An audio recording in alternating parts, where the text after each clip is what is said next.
What's up everyone? Welcome back to the channel. In this video, I'll show you how to fix the TikTok live option not showing and go over the most common reasons this happens and how to solve it.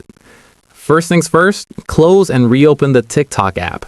If the live option suddenly disappears, fully close TikTok and remove it from your recent apps, then open it again. A lot of the time, this fixes small glitches that stop features from loading properly. Next, check your internet connection. TikTok Live requires a stable connection.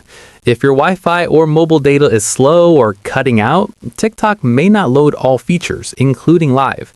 Try switching networks or reconnecting to Wi-Fi and then reopen the app. Another important thing to check is which version of TikTok you're using.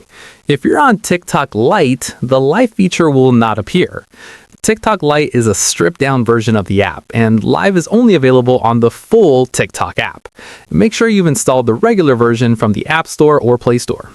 If the Live option is still missing, clear TikTok's cache, because corrupted cache files can block features from showing up.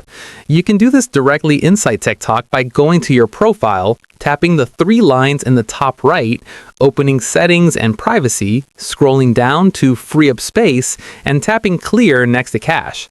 After clearing it, close TikTok and reopen it. On Android, you can also clear the cache from your phone's settings. Go to Settings, open Apps, find TikTok, tap on Storage, and select Clear Cache. Once that's done, relaunch TikTok and check for the Live option again. Another key fix is to update your TikTok app. An outdated version can cause features like Live to disappear. Head to the App Store or Play Store, search for TikTok, and install any available updates. Keep in mind that TikTok also has eligibility requirements for Live. You generally need to be at least 18 years old and have a minimum number of followers. If your account doesn't meet those requirements, the Live option won't appear no matter what you try. And that's it. Those are the best ways to fix the TikTok Live option not showing and get it back on your account. If this helped you out, don't forget to like, subscribe, and I'll see you in the next one.